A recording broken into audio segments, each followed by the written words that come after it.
Pendant que ceux qui voulaient le pouvoir à tous les prix sont en liberté. Autant dire que c'est l'hôpital qui se moque de la charité. Madame la juge, je vais peut-être vous surprendre. Et je le dis vraiment, je le pense. Je vais peut-être vous surprendre. Je voulais vous rassurer. Moi, je ne cherche pas forcément à être libre. Pour le noter. Moi, je ne cherche pas forcément à être libre. La liberté, elle est dans l'esprit. Elle n'est pas dans le physique. Je cherche une seule chose, madame. La manifestation de la vérité. Et j'y tiens, madame.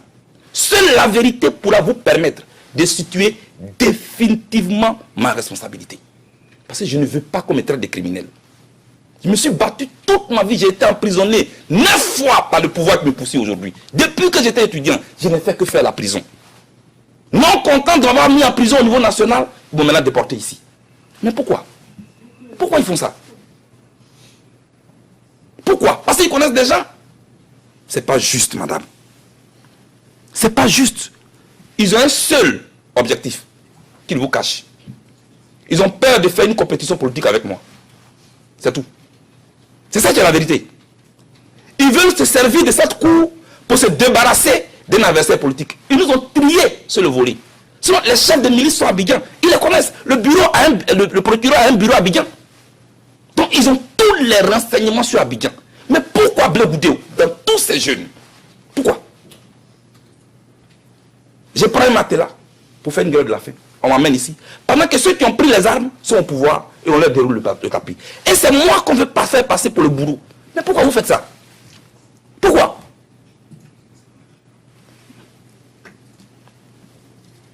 Et ils continuent toujours de me jeter la pierre. Mais moi je suis serein. Qu'ils me jettent la pierre, ceux qui se croient innocents. Mais peut-être que j'en aurai besoin pour ériger mon piédestal en faisant éclater la vérité dans ce procès. C'est pourquoi j'ai dit que moi, je suis en mission. Donc moi, je suis tranquille. Je ne cherche pas forcément à être libre.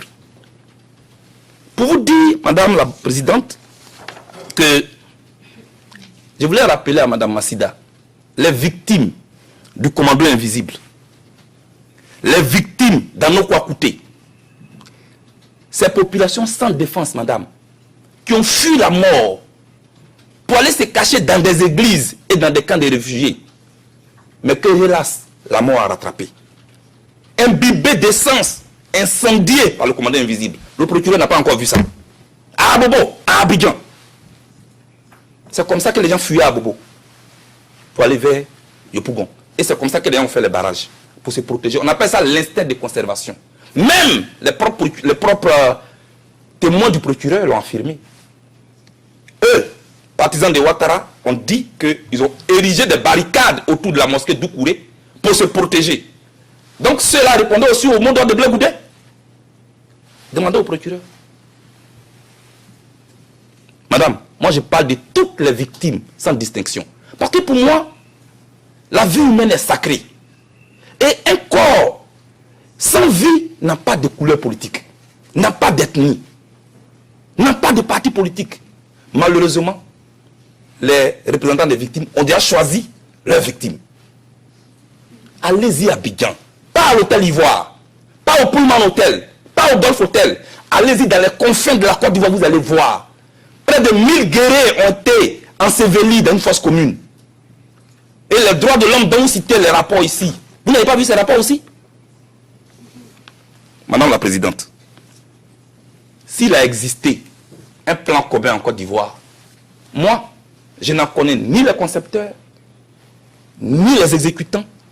J'ignore même les objectifs de ce plan. J'ai plutôt pris mon temps pour aller vers les victimes de la guerre, madame. Pendant 3 mois, j'ai fait le tour de la Côte d'Ivoire. J'ai même recueilli Priska, une jeune fille qui a été violée. Madame la Présidente. Elle a été violée par les rebelles. Je l'ai fait transporter à l'hôpital. J'ai organisé un fundraising pour qu'on lui construise une maison. Moi, l'assassin dont on parle ici, qu'on veut vous présenter. J'ai tenté de réconcilier les Ivoiriens. Madame, c'est moi qui ai inventé cette expression. La valeur du pardon réside dans la faute, dans la gravité de la faute pardonnée. La valeur du pardon réside dans la gravité de la faute pardonnée. Le procureur n'a pas entendu ça.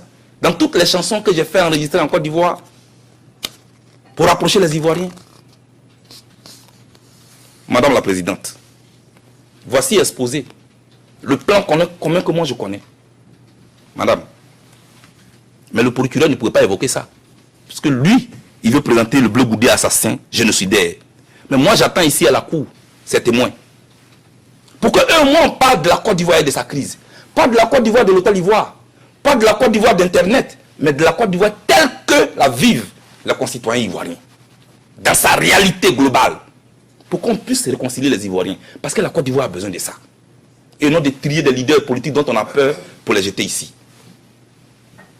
Madame la Présidente, les discours de la haine, je vous demande pardon.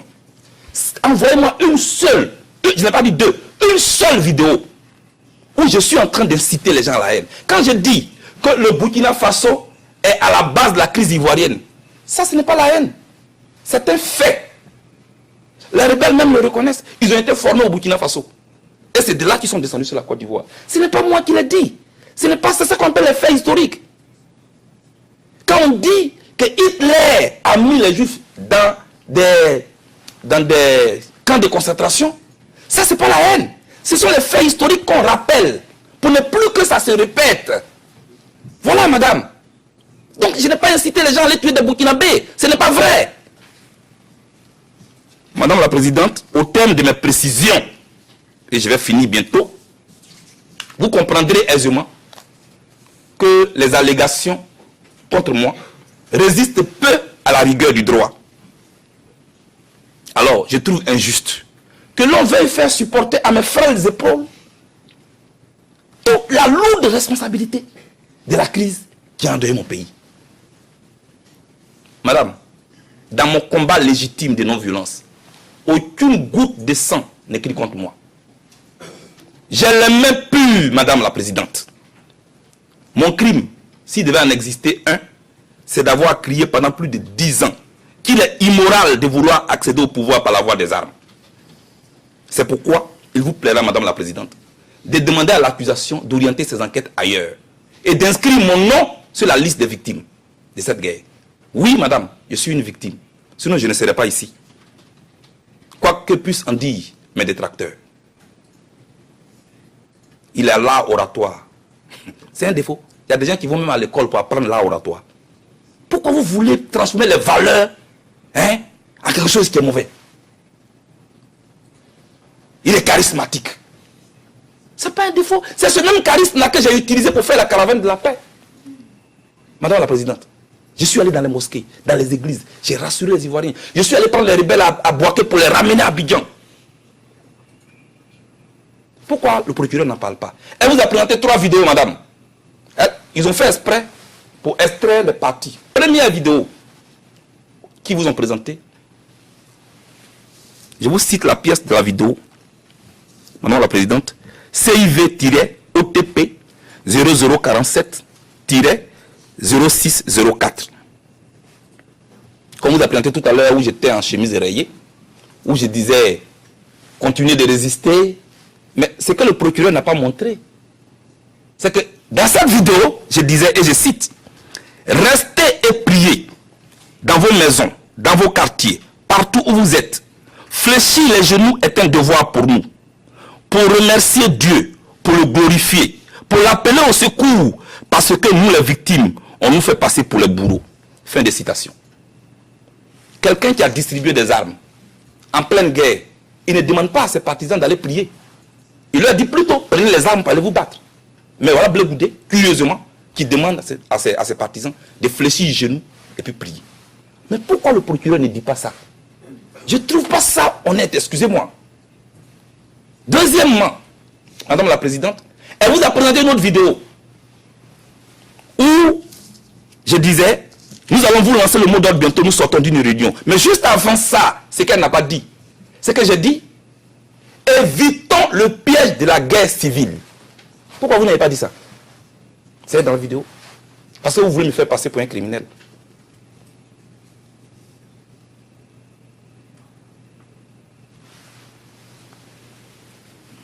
Madame la Présidente, j'ai mal. Je vous le dis sincèrement, pas de la manipulation comme on veut le faire croire. Mais j'ai mal. J'ai tellement mal que je voudrais encore vous dire, le procureur dit, Blé Goudé a dit, vous êtes devant, donc ne regardez pas derrière. Dans cette salle-là, ça a été dit. Hein. Donc cela veut dire, ne vous occupez pas des crimes passés. Ce n'est pas vrai, madame. Nous étions à un rassemblement où les gens étaient nombreux. Donc j'ai voulu dire aux jeunes qui étaient là, vous êtes tellement nombreux, mais vous ne voyez pas derrière. C'est parce que vous ne pouvez pas voir derrière. Sinon nous sommes très nombreux. Abidjan, on dit, à connaît pas, à demander. Demandez-moi, je vais vous expliquer. Pourquoi vous vous compliquez la tâche comme ça? Pour aller chercher des attestations, des bourses, tout ça. Demandez-moi, je vais vous dire. Ce n'est pas la peine de raconter des choses comme ça. Madame, moi, je suis un homme convaincu de la force motrice de la mobilisation des masses et des vertus de la non-violence. Pour moi, madame, celui qui accorde le pardon se débarrasse du fardeau encombrant de la haine. Je l'ai toujours dit. Je peux le dire avec force, peut-être avec des gestes forts. C'est ma nature. Mais cela ne veut pas dire que je suis violent. Ce que je dis, je le dis avec mon cœur. Je le dis avec mes gestes. Je le dis avec tout mon corps. Peut-être que c'est ça qui est la différence. Vous voyez? C'est ça. Mais je ne suis pas le seul leader qui parle ainsi, hein, parce que je regarde la télévision. Je vois comment les leaders aussi font des gestes. Madame, pardonnez. Ça, c'est le fondement de ma philosophie politique. Aller vers l'adversaire. La tolérance politique. La culture de la tolérance. La générosité politique. C'est pourquoi je partais vers eux. M. Nick Kaufmann l'a dit et il ne croyait pas si bien dit. Madame, j'ai fait campagne pour qu'on accepte les rebelles en Côte d'Ivoire. Des gens m'insultaient pour ça, mais je l'ai accepté. Je voulais vraiment vous le dire. Et moi, je ne compte pas déroger à cette philosophie. On peut me condamner, hein? Mais moi, je continuerai toujours de dire aux gens qu'on n'entre pas en politique avec les armes. Qu'on n'entre pas en politique avec les fusils. On entre en politique avec des idées, avec un projet de société. C'est ce qui est vrai. Alors, madame, moi, je voudrais vous dire, madame la présidente, ce qui suit.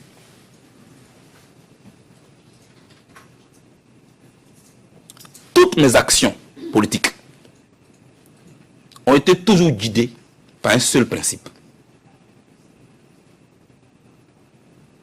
N'ai jamais écrit mon nom du mauvais côté de l'histoire. Pour ne pas léguer en héritage à ma progéniture et à mes proches un nom ensanglanté du sang innocent de mes concitoyens. Jamais je ne participerai à ça. Et c'est moi qui ai dit, je ne veux pas participer à la rwandisation de la Côte d'Ivoire. Le procureur n'a pas entendu ça non plus.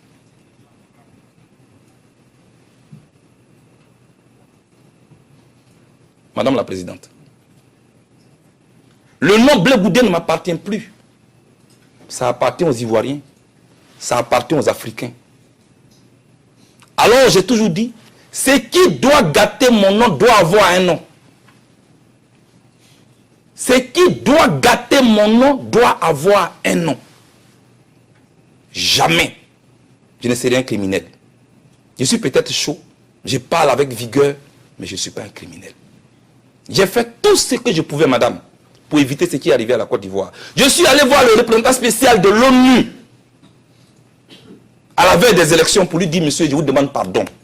Ce que je vois, les partisans de Ouattara sont en train d'incendier les résidences du directeur de campagne de Gbagbo à Korogo, monsieur Maliou Koulibaly. Vous pouvez le vérifier sur Internet. J'avais Koulibaly, porte-parole de Gbagbo. Sa maison a été incendiée à Katioula. Je suis allé voir le représentant spécial de l'ONU pour lui dire, il faut que Gbagbo, Bédié et Ouattara fassent une campagne pour désarmer les cœurs avant les élections. Mais madame, on ne m'a pas écouté. Parce que les gens voulaient le pouvoir à tout prix. En fait, eux, ils avaient déjà les plans communs. C'est eux qui ont le plan commun, ce n'est pas nous. Madame la Présidente, je voudrais que, au nom de la balance que je vois ici, sur tous les papiers en tête de la CPI, qui est le symbole de la justice, de l'équité, Madame la Présidente, je vous serai reconnaissant de me laisser rentrer chez moi, auprès des Ivoiriens, pour construire et bâtir ensemble avec eux la réconciliation et la paix, comme je l'avais déjà commencé. Et et pour continuer de dire à ceux qui n'ont pas encore compris qu'on n'entre pas en politique avec les armes, plutôt avec des idées et un projet de société. Madame, la prison, certes, c'est dur. Ça peut même durer. Mais ça ne dure pas éternellement. Et comment il s'appelle, Abraham Lincoln n'a pas eu tort. Quand il disait, pour une cause noble, on ne perd jamais son temps en prenant tout son temps. Il disait ainsi aux partisans de la vitesse que la vie ne se résume pas aux aiguilles d'une montre, mais plutôt à la qualité de nos actes pendant notre séjour bref et passager sur terre. Pour dire que mes adversaires ont la montre, moi j'ai le temps. Et comme je refuse d'être la honte de ma génération, madame, pour ce que je viens de vous dire, pour la non-violence, pour la vérité, pour le dialogue, pour la paix, je porterai ma croix avec dignité et honneur. Et mon père, plaigné pour Marcel, à qui j'ai rendu hommage ici, que je n'ai pas eu la chance d'accompagner à sa dernière demeure, m'avait dit, mon fils, un fruit bien mûr ne pourrit jamais en l'air. Tiens bon, il finit toujours par tomber. Pour dire qu'on peut peut-être me condamner aujourd'hui, mais un jour, l'histoire finira par m'acquitter. Madame le juge, non, je ne suis pas un anti-français. Non, je ne suis pas chef de milice. Non, je ne suis pas le présumé assassin des ressortissants du Nord et des musulmans de mon pays. Non, je ne suis pas un partisan de la violence, madame. Non, je ne suis pas un génocidaire. Madame, je souhaite une seule chose, que le droit nous départage et qu'on empêche que la politique entre ici, dans cette cour, pour ne pas que le droit sorte par la fenêtre. Madame, un jour, je suis convaincu qu'il fera jour et que je rentrerai chez moi. Que Dieu bénisse l'Afrique et apporte la paix en Côte d'Ivoire et partout dans le monde. J'ai fait confiance à la justice internationale. Je vous remercie. Je vous remercie. Nous avons donc conclu vos déclarations de clôture.